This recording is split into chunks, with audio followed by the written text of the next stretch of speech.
What happens when the person sitting across from you has spent decades mastering the art of staying calm? And you ask the one question designed to make him finally lose control. That was the tension hanging over the studio as Joy Behar prepared to challenge Tom Cruise with questions that went far beyond the usual Hollywood conversation. She expected resistance. She expected defensiveness. What she may not have expected was a response so controlled that it threatened to turn the entire interview against her. Tom Cruise had built a career on pressure. For decades under the brightest spotlight in the world, had taught him how to smile through criticism, answer uncomfortable questions, and keep moving when everyone else expected him to fall. But this time, the questions were different. They weren't simply about movies or fame. They were about ego, control, reputation, ambition, and the man behind the carefully maintained image. Joy pushed harder. Tom listened. Then something changed. The famous smile disappeared, and for a moment, the studio became completely silent. What followed wasn't a shouting match. It was something far more uncomfortable, a battle of composure, where every question gave Tom another opportunity to take control. And by the end, the person asking the questions was no longer controlling the conversation. The atmosphere inside the View studio was noticeably different that morning. Everyone knew Tom Cruise was coming, and the anticipation had been building long before he walked onto the set. This wasn't simply another actor promoting another movie. Tom Cruise had spent more than 4 decades becoming one of Hollywood's most recognizable and enduring stars, and whenever he appeared in public, there was always a sense that something unexpected could happen. When Tom walked onto the set, the audience responded immediately. He smiled, greeted the hosts warmly, and carried the same confident energy that had defined his public image for years. He looked completely comfortable, as though he had walked into hundreds of interviews just like this one. Whoopi Goldberg welcomed him warmly, while the other panelists reacted with enthusiasm. Tom thanked them and spoke about his latest project, his love for filmmaking, and the people who had helped him throughout his career. Everything appeared relaxed. But Joy Behar wasn't smiling in quite the same way. She watched Tom carefully, waiting for the right opening. Tom spoke about his passion for movies and the responsibility he felt toward audiences. He talked about preparation, discipline, and the importance of giving people something extraordinary when they spend their money to watch a film. Joy listened without interrupting. Then she leaned forward. The friendly interview was about to become something much more serious. "Tom Cruise," Joy began, waiting until the room had settled. "You've been famous for a very long time. But do you ever wonder whether people are actually seeing you, or simply the version of yourself you've carefully created for them?" The question immediately changed the atmosphere. Tom's expression remained calm, but his smile became smaller. He looked at Joy for a moment before answering. "I think everyone shows different sides of themselves depending on where they are," he said. "But the person sitting here with you is the same person who has loved making movies since he was a kid." Joy wasn't satisfied. "But you've had moments where the public saw something very different," she replied. "You've had controversies, headlines, intense interviews, and moments that became bigger than your movies. Do you think you've spent years trying to repair the Tom Cruise image?" Tom nodded slowly. "I've made mistakes," he said. "I've had moments I would handle differently today. That's part of being human." The audience remained quiet. "But I don't spend my life trying to control what everyone thinks about me. I focus on the work." Joy raised an eyebrow. "So the public Tom Cruise is the real Tom Cruise?" Tom looked directly at her. "Yes," he said. "What you see is what you get." But Joy wasn't ready to let the answer end there. Joy leaned forward again, sensing that Tom's calm response had given her another opening. "But that's exactly what people question," she said. "You've built an image around being incredibly disciplined, incredibly prepared, and incredibly involved in every detail. Some people would call that professionalism. Others would call it control. Are you controlling everything?" Tom gave a brief laugh. "If I controlled everything, Joy, I probably wouldn't be sitting here answering questions I didn't write myself." A few people in the audience laughed. Joy smiled, but she didn't back down. "That's a clever answer," she said. "But you know what I'm asking. There are stories that you want to approve every detail, that you want to know exactly how you're presented, exactly what happens around your movies, even exactly how interviews are handled." Tom's expression became more serious. "I care about my work," he replied. "There's a difference between caring and controlling." "But you don't just care," Joy said. "You're known for demanding perfection." "I demand preparation," Tom answered immediately. I believe if you're fortunate enough to have people give you their time and money, you owe them your absolute best. Joy paused. So you don't think there's an ego involved? Of course I'm proud of what I've accomplished, Tom said. But pride in your work isn't the same thing as believing you're better than everyone else. Joy looked unconvinced. Then why does it seem like you always need to be the person in control? Tom leaned back. Maybe because I've learned that responsibility and control aren't the same thing. For the first time, Joy had to pause before responding. Joy didn't let the pause last long. Let's talk about the stunts, she said. Because this is where the whole thing becomes difficult to understand. You're in your 60s, yet you're still jumping from airplanes, climbing buildings, flying helicopters, and putting your body through things most people wouldn't even attempt. Tom listened carefully. Joy continued. At some point, Tom, doesn't dedication become ego? Doesn't there come a moment when a person has to admit that they're getting older and stop trying to prove something? The audience became noticeably quieter. Tom's smile disappeared. I don't do those things to prove I'm better than anyone, he said. But you keep escalating, Joy replied. Every movie seems to demand something bigger. Something more dangerous. Something nobody else would be willing to do. Tom nodded. Because I believe the audience deserves something real. Joy shook her head. Or maybe you need the audience to keep believing you're still the biggest star in the room. That sentence landed harder than anything she had said before. Tom remained silent for several seconds. Then he leaned forward. You want to know what motivates me? Joy waited. Respect. He explained that every stunt begins with preparation, training, trust, and responsibility. The people around him dedicate their careers to creating something extraordinary, and he believes he has a responsibility to match that commitment. This isn't about proving I'm young, Tom said. It's about refusing to become careless simply because I've become successful. Joy stared at him. Tom continued. I don't chase danger. I chase excellence. And suddenly, the argument wasn't about age anymore. It was about what ambition really means. Tom took a slow breath before continuing. You want to know why I do it? He asked. Joy didn't answer. Because I remember what it felt like to be told I couldn't. His voice became quieter, and the intensity in the room changed. When I was young, things weren't easy for me. I struggled in school. I struggled to learn in the way other people expected me to learn. There were moments when people looked at me and decided what I would become before I had the chance to decide for myself. He paused. But I found something I loved. Acting wasn't simply a career to him. It became the place where he could take every limitation people had placed on him and turn it into motivation. I wasn't thinking about becoming famous, he said. I was thinking about becoming good. Then better than I was yesterday. Joy remained silent. Tom explained that the discipline people now interpreted as obsession had been built over decades. Every rehearsal, every training session, every difficult performance had reinforced the same lesson. Talent could open a door, but dedication was what kept it open. And when you've spent your life being grateful for the opportunity to do something you love, he said, you don't suddenly stop caring because people decide you're too old. His eyes moved across the panel. I've been blessed to work with incredible people. Crews who spend months preparing for a few minutes of film. Stunt professionals who put their trust in me. Audiences who have supported me for decades. He looked back at Joy. So no, I don't do it because I need to prove I'm still somebody. He paused. I do it because I still love being somebody who gives everything he has to the work.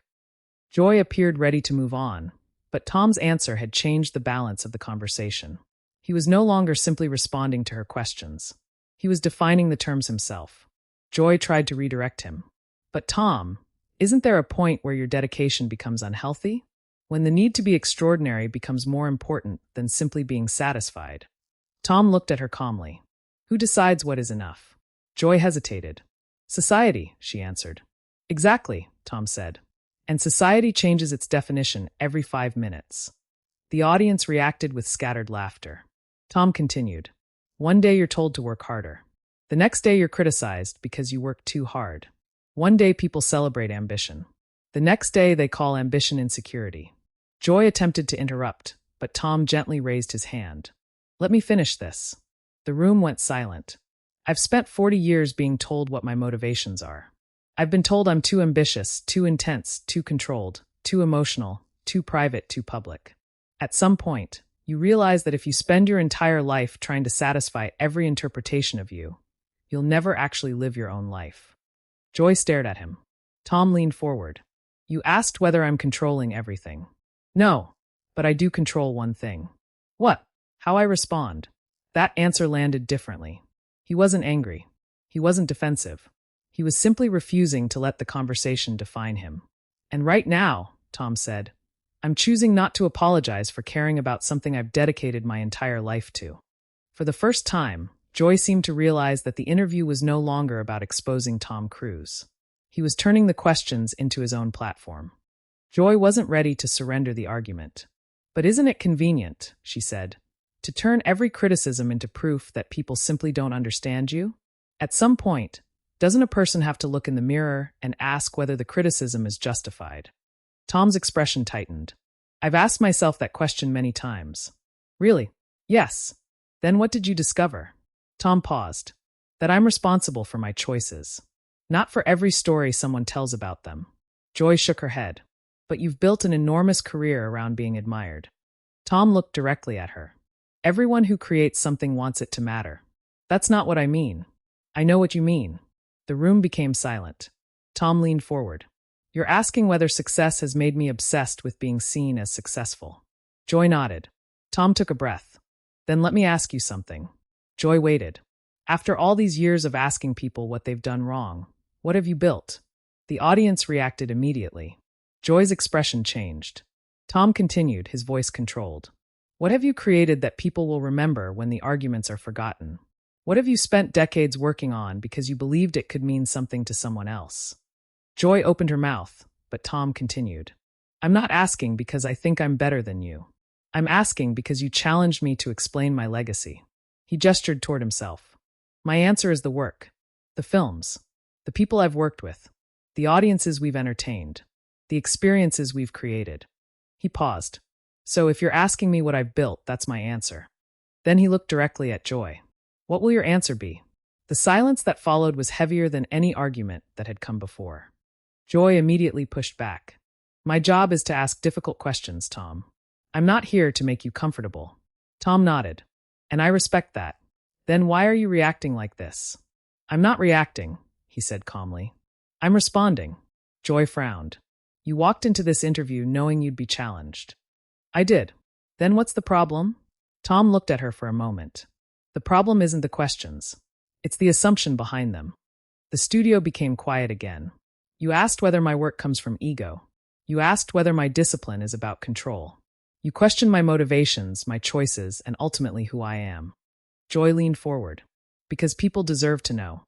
And they deserve honest answers, Tom replied. That's what I'm giving you. Whoopi tried to ease the tension. Maybe we should bring it back to the movie. Tom turned toward her. I'd actually love that. Then he looked back at Joy. But I think there's something important here. Joy waited. You can challenge someone without deciding the answer before they speak. The statement landed heavily. Tom explained that he had no problem with criticism. He had faced it throughout his entire career. What bothered him was the assumption that every decision had some hidden psychological weakness behind it. If I work hard, it's control. If I take risks, it's ego. If I protect my privacy, I'm hiding something. If I speak passionately, I'm performing. He paused. At some point, maybe the simplest explanation is the right one. Joy asked, and what's that? Tom smiled faintly. I love what I do. The interview had changed completely. The questions were still coming, but Tom was no longer defending himself. He was defining himself. Joy wasn't finished. So after everything, she said, you still believe you haven't contributed to the image people have of you? Tom looked at her for several seconds. Of course I have. The answer caught her off guard. I've made mistakes. I've made choices that people disagreed with. I've had moments that I would approach differently today. I'm not pretending otherwise. He paused. But there's a difference between accepting responsibility and accepting someone else's definition of who you are. Joy remained silent. Tom's voice became firmer. You can question my decisions. You can criticize my movies. You can say you don't like my choices. That's part of being public. He leaned slightly forward. But you don't get to tell me why I care about my work. The audience grew completely quiet. You don't get to tell me that dedication is ego simply because you don't understand it. You don't get to tell me that ambition is insecurity because I refuse to stop challenging myself. He took a breath. And you don't get to reduce 40 years of work to a handful of headlines. Joy tried to respond, but Tom continued. I've spent my life learning that I can't control what people say about me. What I can control is whether I continue doing the work I believe in. His eyes moved across the panel. That is the real answer to everything you've asked today. He looked back at Joy. I don't need everyone to like me. I don't need everyone to agree with me. But I will always defend the right to decide for myself what my life and my work mean. Then came the line that left the studio silent. You asked who the real Tom Cruise is. He paused. The real Tom Cruise is the man who keeps showing up. For the first time, there was nothing left for Joy to challenge. Tom slowly straightened in his chair and looked toward Whoopi. I appreciate you having me here, he said. I really do. Whoopi nodded, sensing that the conversation had reached its limit. Joy immediately responded. Wait, we're not finished. Tom turned toward her. I think we are. Joy looked surprised. You can't just decide when an interview is over. Tom gave a restrained smile. Actually, I can decide when I'm no longer participating in a conversation that isn't going anywhere. The audience reacted with a mixture of silence and scattered applause. Joy leaned forward. So you're walking away because you don't like the questions? No, Tom replied. I'm walking away because I've answered them. He stood calmly. You asked me whether I was controlling. I explained my approach. You questioned my ambition. I explained my motivation. You questioned whether my career was driven by ego. I explained what the work means to me. He paused. But every answer seemed to create another accusation. Joy opened her mouth. Tom continued. That's not a conversation. That's an argument where one person has already decided the verdict. The studio fell silent. He looked toward the audience. I've spent too many years learning that you don't have to win every argument. Sometimes the strongest thing you can do is recognize when continuing serves no purpose. Joy called after him. So that's it. Tom stopped and turned around. Yes. A brief smile returned to his face. We were done the moment the interview stopped being about understanding and became about proving someone wrong. He nodded toward Whoopi. Thank you. Then he walked away, leaving behind a room that suddenly felt much quieter than when he had entered. For several seconds after Tom walked away, nobody seemed to know what to say. The applause that had started from a section of the audience quickly faded into an uneasy silence. Whoopi looked toward Joy, then toward the direction Tom had disappeared, as if trying to process how quickly the interview had changed. Joy remained seated. She had entered the conversation prepared to challenge one of Hollywood's most recognizable stars. But the ending had not gone according to plan. Whoopi finally broke the silence. Well, she said carefully, that certainly took a turn. A few audience members laughed nervously. Joy shook her head. He didn't answer everything. Whoopi looked at her. Maybe not everything you wanted answered. Joy leaned back. My job is to ask questions. And he answered them, Whoopi replied. The exchange created another uncomfortable pause. Across the studio, the audience remained divided. Some people applauded Joy for refusing to give Cruise an easy interview. Others believed he had handled the pressure with remarkable composure. But one thing was impossible to deny. The interview had become bigger than the questions. Tom had entered as the guest. He had left as the person controlling the final moment. Joy looked down at the desk, then back toward the empty space where he had been sitting. For the first time that morning, she seemed less interested in having the final word and more interested in understanding how the conversation had slipped beyond her control. And that silence said more than another argument could have.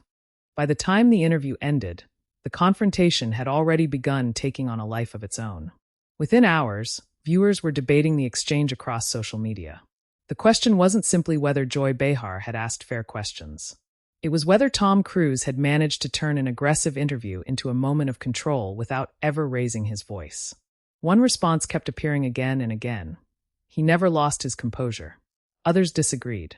Some viewers argued that Joy had simply done what a talk show host is supposed to do: challenge a powerful celebrity instead of accepting carefully prepared answers.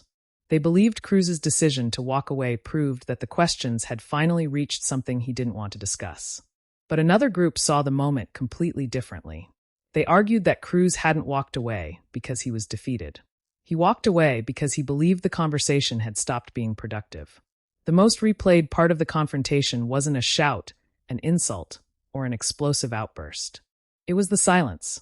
The moment Cruise looked at Joy and calmly explained that he didn't need everyone to agree with him became the centerpiece of the debate.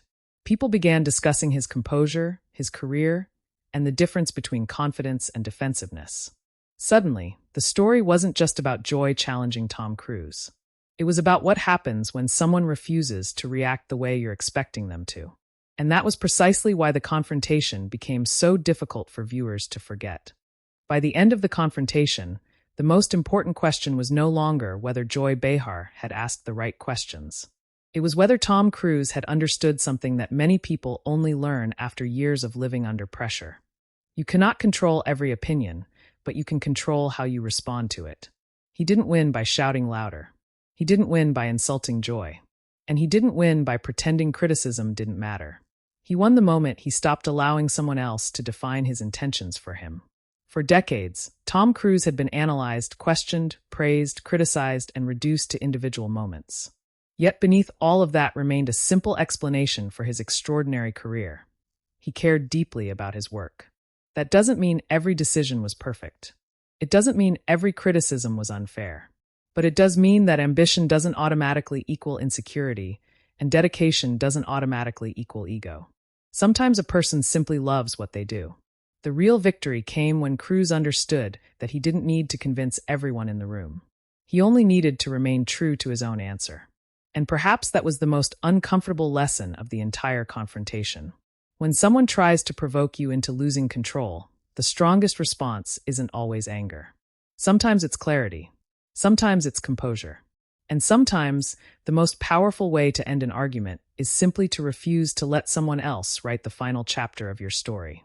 So what really happened when Joy Behar pushed Tom Cruise harder than expected? She wanted to challenge the image. She wanted answers about the ambition, the control, the controversies, and the relentless drive that had kept him at the center of Hollywood for decades. But somewhere along the way, the conversation changed. Tom stopped trying to convince her. He stopped defending every headline. He stopped explaining himself to someone who had already formed an opinion. Instead, he simply stood behind the life he had built. And perhaps that's why the final moment carried so much weight. The person who appeared to have the least control over the conversation, the guest, ended up deciding exactly when it would end. The biggest lesson wasn't about winning an argument. It was about refusing to surrender your identity simply because someone else demands an explanation for it. Tom Cruise had spent decades building a career that spoke louder than any interview ever could. And when the pressure reached its highest point, he chose composure over chaos. But what do you think? Did Joy Behar go too far with her questions? Or was she simply doing what a talk show host is supposed to do? Did Tom Cruise handle the confrontation perfectly? Or should he have stayed and answered even more? Let us know your opinion in the comments. And if this confrontation made you see Tom Cruise differently, make sure to like this video, subscribe to the channel, and turn on notifications for more stories that will leave you questioning what really happens when two powerful personalities collide. Because sometimes the person who stays calm isn't the person losing the argument. They're the person who already knows how it ends.